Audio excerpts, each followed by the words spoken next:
Hello, Critical Thinking Classroom. This is Dr. Annette Feravich. I am here as the teacher. I've had a really nice morning, which is really good. I'm really happy that I have had a nice morning because, why am I halfway off the screen there? So let me see what's going on here. Okay. Because, last week was kind of a little bit of a hard week for me last week. And so I'm glad that this week is, I'm really enjoying it. I'm enjoying it a little bit more. Not the teaching. I mean, I am enjoying the teaching more. I enjoy that. It's the best part of my week. It is. It always has been. Teaching has always been the best part of my week. And they're trying to take that away from me. But as you can see, they cannot. They cannot. Yeah, early bird classroom, it got jumbled up and it's on the 2-minute clip, but it was a nice exit out of the early bird classroom where I said, I am the teacher and this is the classroom. Oh, I love being out here in Michigan. I love the classroom and I found some new technology out. So today I was literally writing on my PowerPoints instead of I spent hours. I cannot even tell you how many hours I spent simply putting numbers on my whatever I have up here for you, right? Whatever it is I have up there for you. So I could do counting with early bird. And now I have got my screen in PowerPoint where I can draw on my screen and I literally write on my screen and it's all right there. I can't tell you how many hours I spent on little things like that. So if people think I'm spending time doing something else that would take so much more energy, are you kidding me? It's all I can do to get these classes on here and figure this technology out. But I get pretty excited when I do. I feel a sense of accomplishment. And you got to see that firsthand because you were the first class that I did it for, although I didn't write on the slides. I figured that out yesterday for early bird. For the early bird this morning. So I tried it out this morning for the very first time online and it worked out really, really well. And I got the eraser and I cleaned up my chalkboards as if they were chalkboards. Oh, it was so good. So satisfying. That's what we look for, right? Little pieces of satisfaction throughout our day. Okay, so we did start it here with you because I had all those slides that I wanted to put up and I didn't want to spend the time editing them for a perfect PowerPoint, but I had to move back and forth and I knew that was going to be difficult. And now I just move back and forth on my desktop like I normally do. And even though sometimes I normally can't do it, smoothly, I can still do it. Okay, let's get to what we're talking about, right? So I want to put up our title slide here for you because we didn't put up our title slide and that's not it. We are not wild swans today. Although we're wild swans every day, aren't we? We sure are, Dr. Feravich. We sure are. That was a swan flapping in the wind, in case you didn't know. That story was so good by Hans Christian Andersen, The Wild Swans. It was so good. It was just a fairy tale, and it was a spin on I would have to say Snow White and the Seven Dwarfs, but I don't know, maybe Disney took a spin on Hans Christian Andersen's The Wild Swans is likely what it is. Of course it is. Disney took a spin on Hans Christian Andersen's The Wild Swans, and The Wild Swans it's so much better. Snow White, many of those Disney movies were so dark. How about Bambi? Scene number 1, can we kill the mother, please? Scene number 1, kill the baby's mother. Action. What? Disney, what the hell's the matter with you? Honest to gosh, what the hell's the matter with you? I have to say, hats off to you, Florida governor over there, Ron DeSantis, for putting Disney in their place. Looks like you got a lot of backlash, didn't you? You had to wear those white boots, didn't you? Somebody made you wear those white boots. I know doggone well, you lost a bet, you lost something, and somebody made you wear those white boots, which is hysterical because the white boots are on my list, so we're connected. Yeah, we are, Ron. I was going to wink at you, but I don't want to overdo the winks. I started remembering, I do get a lot of my stuff from other people. I got my winks from Nika Kenzel. She winked, and I thought that was cute, and so that was at Wayne State a long time ago. And then Sarah Palin was winking, and darn it, I was like, darn it, I wink, and now she's doing it, and now Sarah Palin is taking the wink. Okay. Okay. I took it from somebody else. I took it from Nika Kenzel, whose husband is Chris Kenzel, who I've been very interested in. Not him, but I'm pretty sure I've seen you around, and I know that you have an association with Michelle. I have a picture of the two of you, don't I? That's so strange. It's so strange how you look like Tucker Carlson. That's so strange, too. And I went like this, and he was like, I don't know. Some of you know what I'm talking about. Some of you are like, oh, dear Jesus, she has lost it. They said she was losing it. No. You know what? Somebody did a clip on, this is what ADHD looks like. This is what ADHD looks like. It is not. I am not ADHD. Nobody who has ADHD can get off track this much and get it back on it. That is a skill, remember? We learned. Bringing back a wandering mind. It's a skill. It's like a skill. It's a rarity. He said it was a rarity. I forgot who said that, and I wouldn't be able to find it in, less than 10 minutes. Yeah, I could. I wouldn't be able to find it in less than 3, though. It's a waste of 3 minutes. Go back. Probably 10 episodes ago. You'll find it. We're on episode number 59. Episode number 59. Tuesday, we come back with episode number 60. If you're counting by threes, 59 makes sense. Does that make sense? No, it doesn't at all. Not at all. 59 would come up. No, it wouldn't. 59 is not divisible by 3, Annette. Do you see that going on in my head, though? That's not ADHD. That was math. You don't recognize mental math. It looks like ADHD. It was just mental math.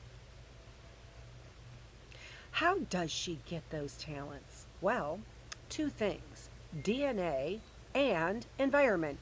Segue! I love when you guys follow me along.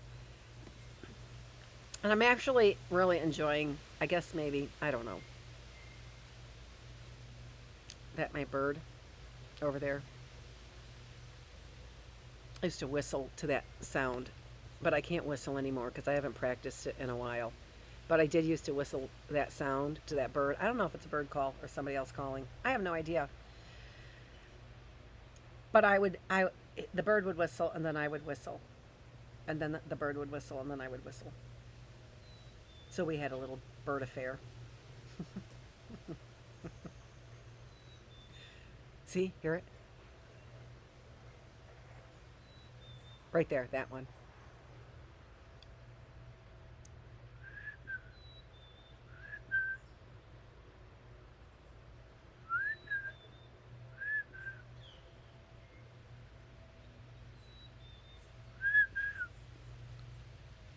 I practiced yesterday a little bit. Bird calls. Bird brain is doing some bird calls. I'm not. I've heard it all.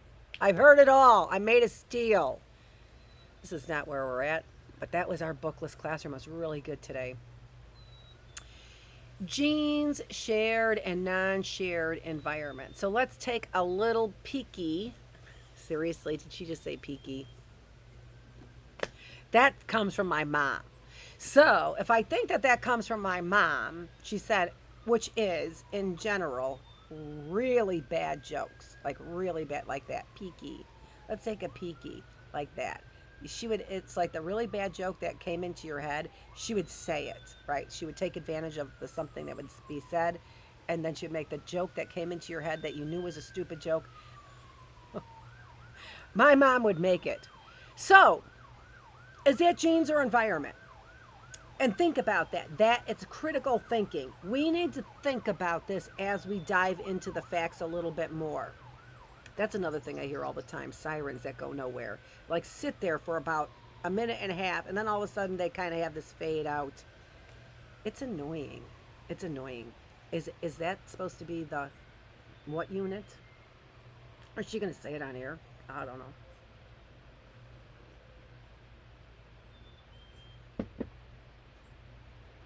I don't know, investigation unit, but that's not what it was. I don't remember. Anyway, let's take a look at something like, I want to take a look at something like depression. So remember when we were talking yesterday, we were talking about basically some things like height were more genetically dependent than other things, right? Highly dependent on genes. Let me get that slide for you. I don't need to have that slide up there, right? I think I might have it here. So I'll take a peek.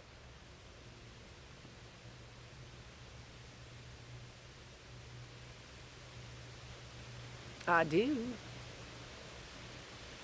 Okay.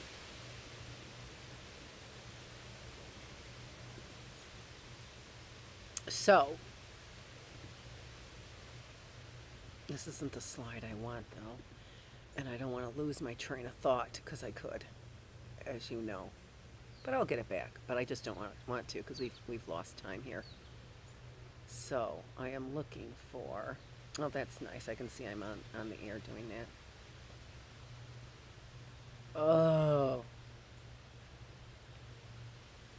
There it is. Okay.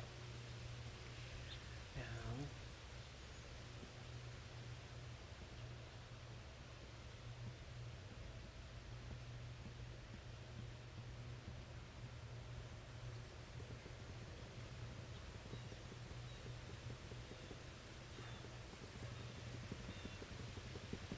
we'll show you, I'm going to show you what these mean.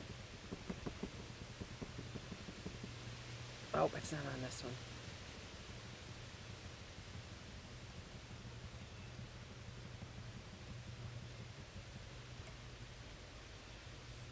We started looking at this, but there's something else that I want to look at besides that one.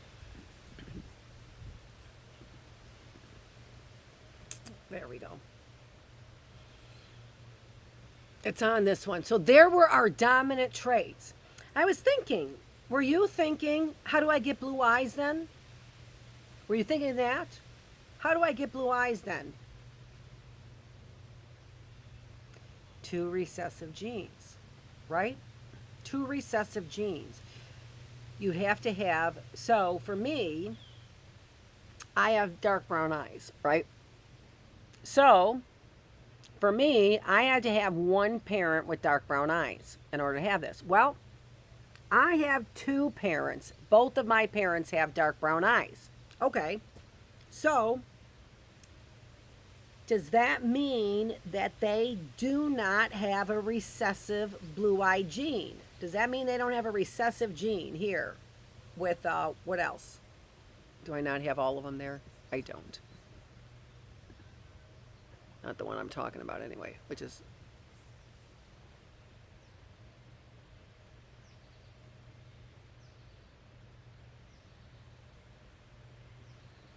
When you're doing a search for something, I just can't believe it's not right there. You have to look at actually every picture of the things to do an accurate search, as you can see. So I have to look at every single picture that's on my screen to find that.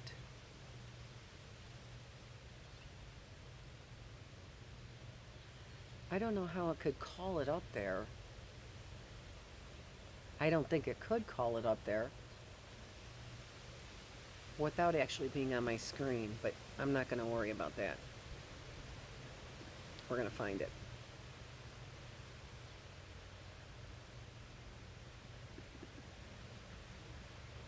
Oh, well, there it is.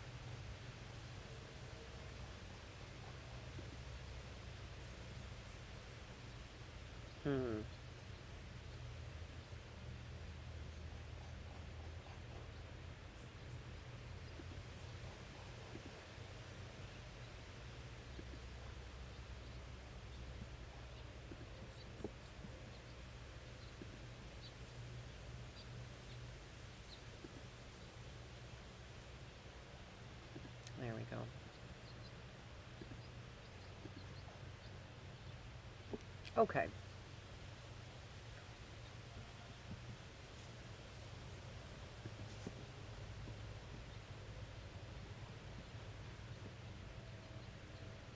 So,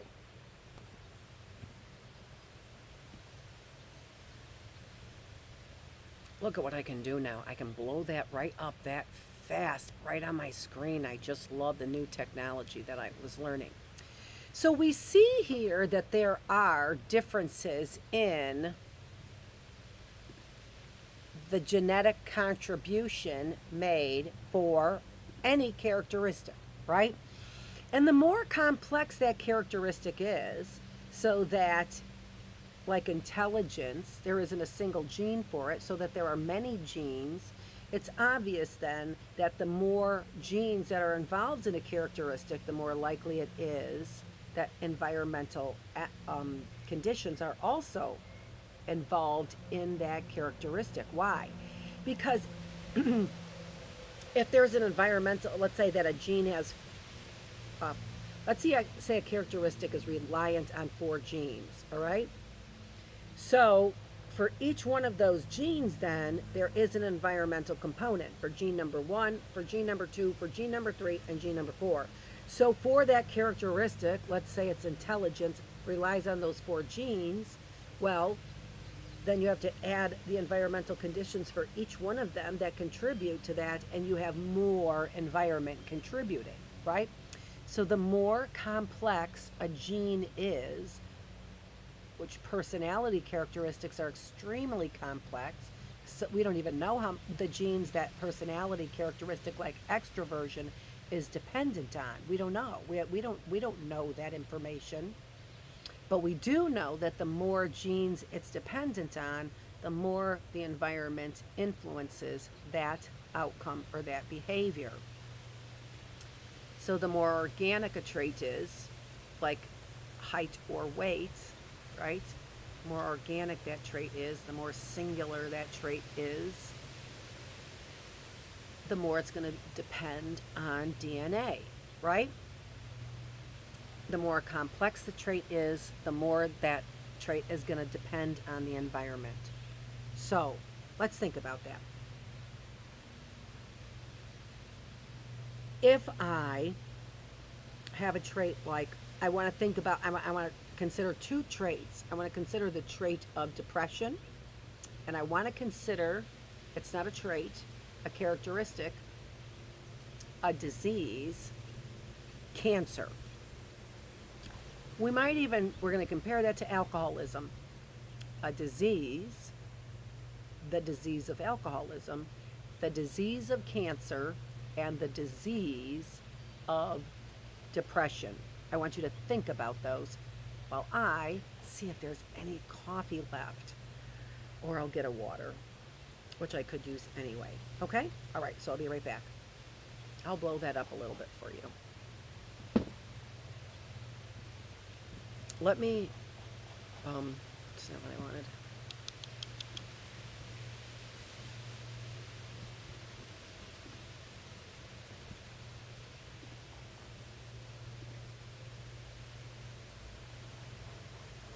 Let you what in it? Because that's not how you blow that up. Oh, I know what. Let me. I don't think that was what it was. We'll stick with this. Oh, I know what it was.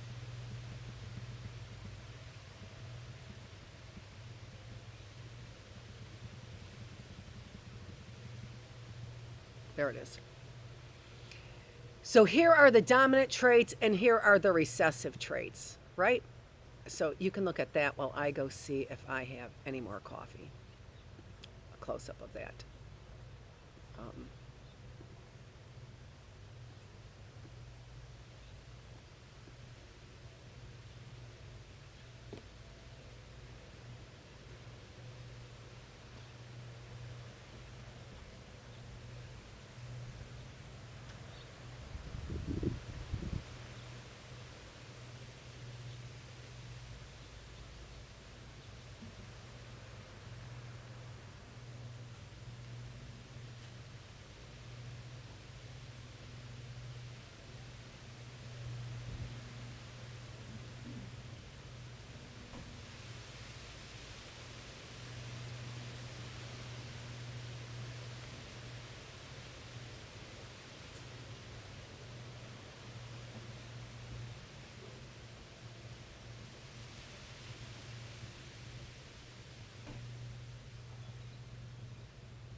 Okay, my coffee is going to ding in a minute, and I'm going to get my coffee when it dings.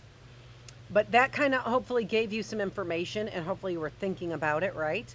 So I started saying, how do you get brown eyes? How do I get brown eyes? Well, we do have, so if my dad has brown eyes and my mom has brown eyes, which is the case, could my child have green eyes?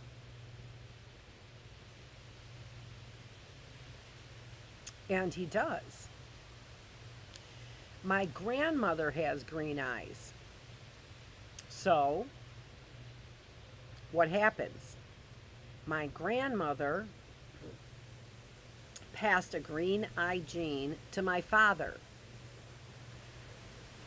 My father passed a green eye gene on to me. But in addition, my mother passed on a brown eye gene to me. So brown eyes is dominant, my eyes are brown. I passed a green eye gene on to my oldest son. Clearly. How did we figure all of this out? How was all of this figured out that this is the case? Well,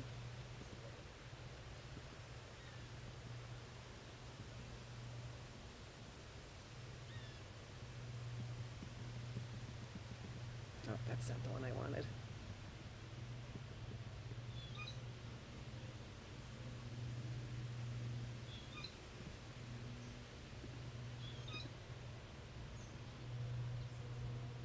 Oh, sorry. I feel like I have little gnats in my ears. Probably due from those stupid gremlins in my life. Oh, okay. So how did we figure that out? Well, we didn't.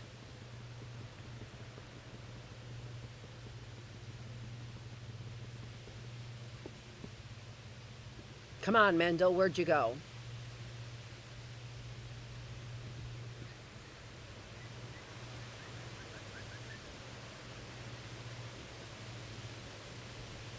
I do want to see where he went.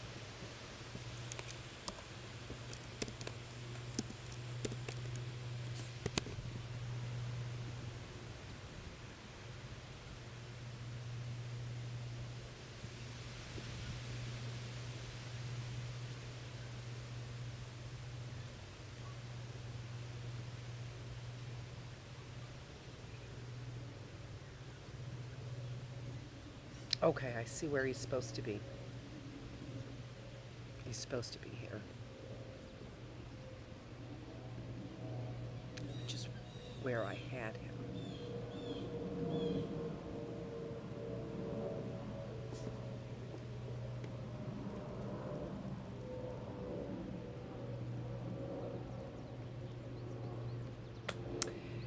There we go. Oh my gosh. Ugh.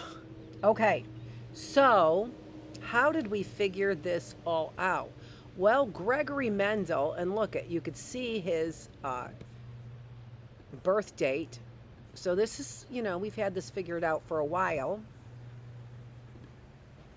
1822, and he died in 1884. So after the Civil War, he lived through the Civil War, but he wasn't here. Gregory Johann Mendel.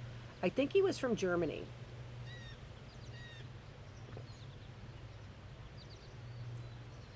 But he could have been from Denmark. So, I'm not sure. So, looking at the top left there, right?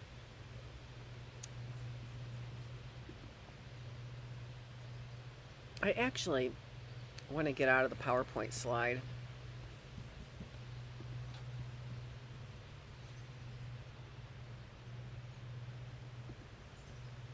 And do another one instead.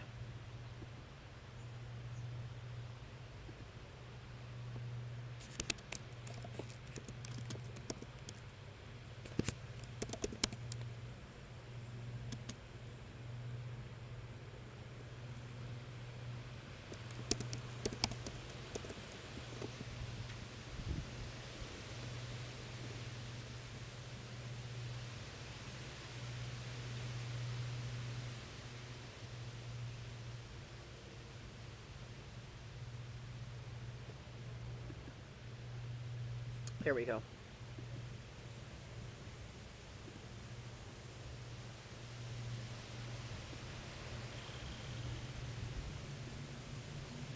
Oops.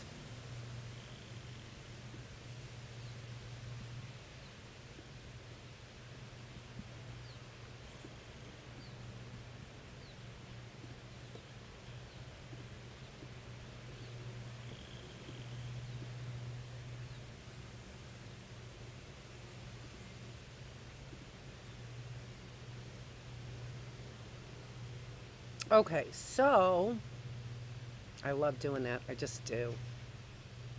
I can't help it. It just tickles my fancy when I can do that. Because watch what I can do now. So,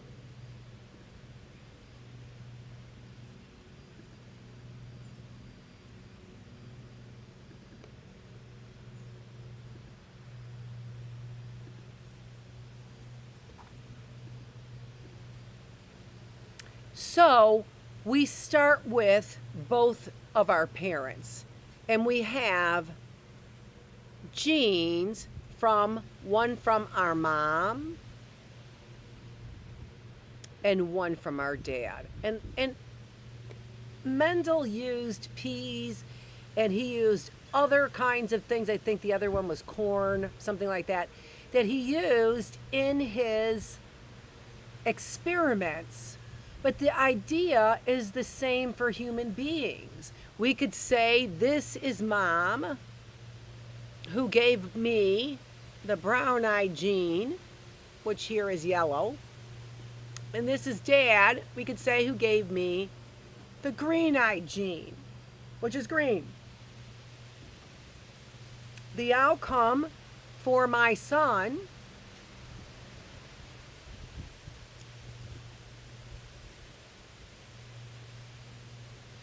how did my son get his green eyes, right? So from my mom and dad, I got let me use a different pen. From my mom and dad, I got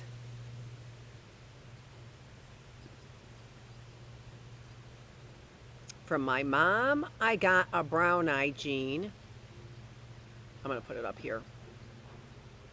But from my dad, I got a green eye gene, right? So mom ends up with brown eyes because I have a brown eye gene.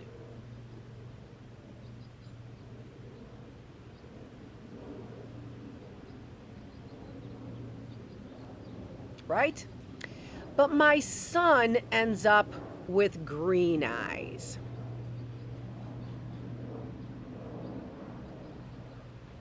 How does my son end up with green eyes? Well, I have brown eyes, but my two genes that I got my brown eyes from, my mom gave me a brown eye, but my dad gave me a green eye. So I have both of those genes. What happened? I passed on my green eye gene to my son. What did dad have? Dad had blue eyes. Two recessive blue eyes. It looks like green eyes are dominant over blue eyes because my son got a green eye gene, which is actually a small g because it's recessive. This is actually a small g. Let me erase that.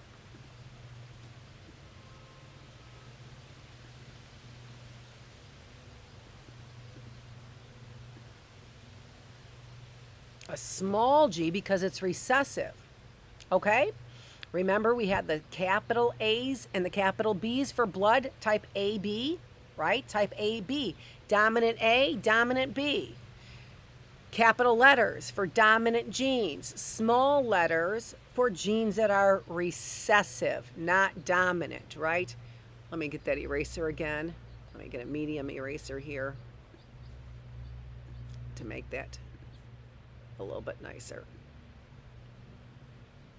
So what did my son get? My son got a green and a blue-eyed, and the Green was dominant. What can his offspring have? His offspring has 3 out of 4 chances of getting a green eye and 1 out of 4 chances of getting a blue eye.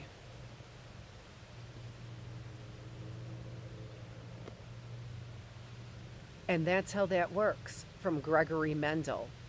Let's look at it from a different perspective, shall we? Now, what we do in early bird classroom is we always erase our classrooms, is what we do. Or erase our, not our classroom, but we erase our chalkboards. Even though that was a lot of good information that I just erased. And now I'm regretting it. Even though. We'll see. Okay.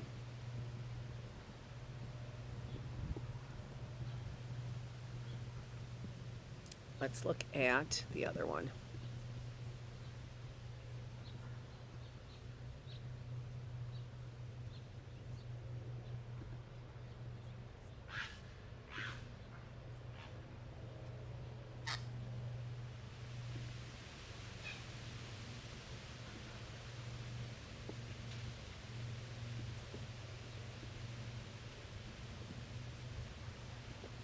We're looking at how, that picture there is looking at how we might end up with some genetic abnormalities. So if you're wondering what that picture is all about, that's what that picture is all about. But this is what we want to show. So remember, we started showing you the other day curly hair, right? So we could say this is curly hair, but we could say that this also can be 2 recessive genes. One could be a blue-eyed recessive gene and the other one a green-eyed recessive gene. Or they could be a brown-eyed dominant gene with a blue-eyed recessive gene. It all works the same way. This is curly hair. This is what I did in class. This is what I had from Cengage, from my child development class, and from Siegel and writing partner. So we're using curly hair, all right? That's what we're doing. We're using curly hair, and I'm not going to write on it to make more sense with blue eyes and green eyes. We did that example. We have a new example. The new example is curly hair, all right? Get on the page. So a child, how did we figure out that my son's offspring had a 75% chance of green eyes and a 25% chance of blue eyes, his offspring? How did we figure that out? Well, again, the C and the S could be blue eyes and green eyes, all right? It doesn't matter, all right? But right now, we're going to see how that happens. So the father had, in this case, 2 dominant genes, curly. Now, actually, the father in this case had 2 recessive genes, which were blue-eyed, all right? The mom had a recessive green-eyed and a recessive green-eyed, yes, which is the S, and a dominant brown eyes, all right? But what we're doing is we're passing off genes to find out the possibilities. I could write on that, but I don't want to. I want, just because we don't have enough time, and I really do want to. I want you to use your imagination. I want you to think this through without having to be fed the exact picture, right? So the father gives one of his genes, right, to the offspring, and the mother gives one of her genes. So it can be the father's blue-eyed gene and the mother's brown-eyed gene. That child would have brown eyes. Oh, no, in my son's case.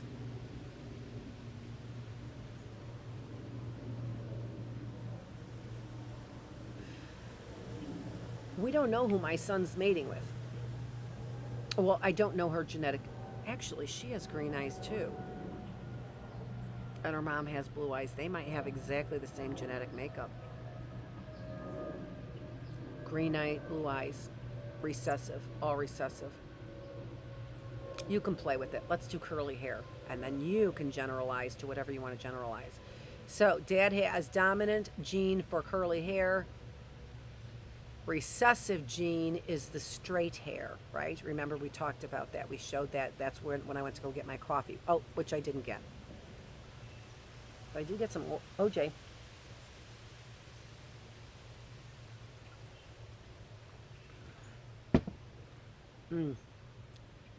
It's a kind where nothing is closer to this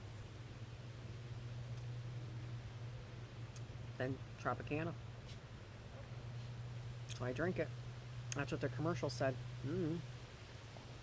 So they said, Dad gives a gene, Mom gives a gene. In this case, curly hair. Dad gives his dominant first gene, dominant gene number 1 for curly hair. Mom gives recessive gene for straight hair. This child still has curly hair. Dad gives dominant gene for curly hair number 2 to child. Mom gives dominant gene for curly hair number 1 to child. Child has curly hair. Dad gives dominant gene number 1, curly hair, number 2, curly hair. Mom gives recessive gene number 2, curly hair. The child has what? What does the child have there? Dominant curly, recessive straight. The child has curly hair. All with this makeup, because the mom has a dominant curly hair gene, that child will always have curly hair. Let's look at another one. Here we've got so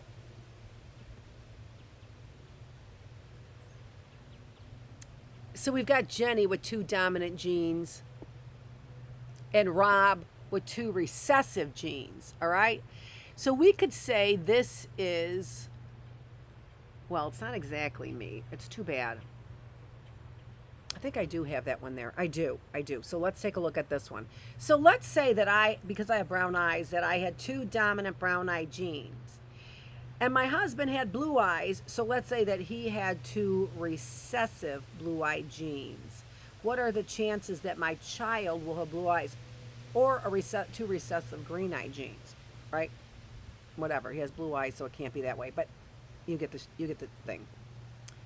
So when we make those combinations, one from mom, dominant brown, one from dad, recessive blue, we have dominant brown.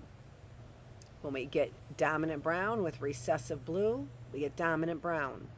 When we get dominant brown with recessive blue, we get dominant brown. When we get dominant brown with recessive blue, every possible combination for that makeup gives us exactly what we saw in the last slide, which would be whatever that dominant characteristic is. That could be brown eyes. But if we have a mom who, so there's a 100% chance, oh, that was dimples. It doesn't matter. It could be whatever dominant trait. But let's say mom's got a recessive gene there, all right? So let's say that mom's got a recessive gene there. I have a hard time. I don't know why I have a hard time pointing that way. Right? And the recessive gene, so she's got a dominant brown and she's got a recessive green, and dad's got 2 recessive blue gene, 2 recessive genes. Then what do we have? Well, mom gives her dominant brown and dad gives his recessive blue. Mom gives her recessive green, dad gives his recessive blue, right? Anybody's guess. Mom dominant brown, dad recessive blue. Mom recessive blue, or recessive green, dad recessive green blue, whatever it is, right? 50%. If it's dimples, 50% chance. So, and then of course that changes if dad has, 1 dominant. Of course that changes then to only 25% chance. If dad has 1 dominant, it's down to 25% chance. But that's where you get those percentages from. We get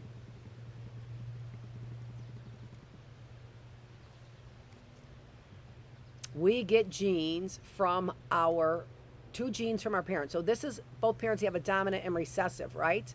So Uh, this is, so dominant is yellow, recessive is blue. All right, so we're going to say dominant is yellow, recessive is blue. And this can be with the peas, right? So like for the peas, how do we get that green pea offspring when yellow was dominant? Well, Dad gives dominant yellow number 1. Mom gives dominant yellow number 2. We have dominant yellow, right? Normal child. Let's say it's depression, right? Dad has a recessive depression gene, which can't be true because depression has more than one gene. But I wanted you to start thinking about these in terms of real life applications, right? So let's say depression is recessive. Dad has one recessive and then one happy gene, right? So anti-depression gene. Mom has the same thing. So green is depression, yellow is happy. Normal child. Dad now is going to give his depression gene number 2 to the child, and mom is going to give her number 2 gene, the depression gene, to the child. Oh, I'm sorry. Dad gives normal gene. Normal gene number 1, mom gives depression gene number 2. We have a normal child. Now Dad gives, why did I do mom first? Mom gives normal gene. Dad gives depression gene. Probably because I had the N first is the reason why. That came from a mom. This child is a carrier for depression. So each one of these is every combination of what we see, right? So the child is a carrier for depression, but not depressed, dominant, but carrier. You're a carrier for green eyes but you might have a dominant brown eye. So you're a carrier. You're a carrier for blue eyes, right? Because you have the recessive gene. That was the same thing in number 2 there too. I didn't read that. I thought it was normal child. It says carrier, right? And that's actually what they were looking at, is if these individuals had a disease which meant that they could not process their mother's milk, which is called phenylketonuria. That's right. Phenylketonuria is the disease. All right, so do you have the disease?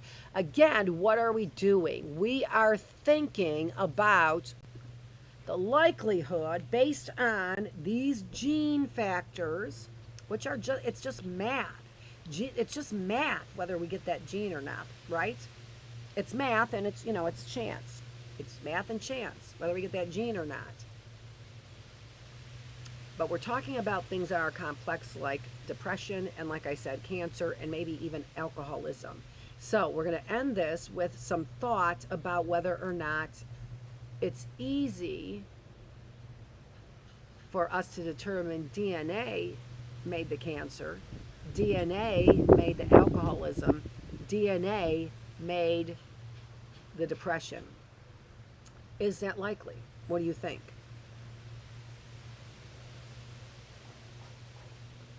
Based on what you know and what you've learned, what do you think? And now remember, the whole idea for me is they're giving you something to change your DNA. Basically, your biological processes. Is that the problem? This is Dr. Annette Feravich. We are in the critical thinking classroom, giving you a lot to think about. I'll be back here in about an hour for our spiritual connection classroom. We are talking about whether or not God likes laws. Is he rule oriented? So yesterday we started talking about God's rules, and now we're going to continue that. And that's all we're going to talk about. Not a new topic in our spiritual classroom, although we're going to continue talking about, is God rule oriented? Yeah, that's the title. Is God, right? It is, but I'll show it to you. To beckon you to come into my spiritual classroom. That's not it. That's not it. I had to change cameras like I know how to do. Is God rule oriented? And moving into randomness. I forgot about that. So we are getting to is God rule oriented? Or are things really random? Dr. Annette Feravich, I'm here in the classroom. Join me coming up at around 12:30 for our Spiritual Connection classroom next.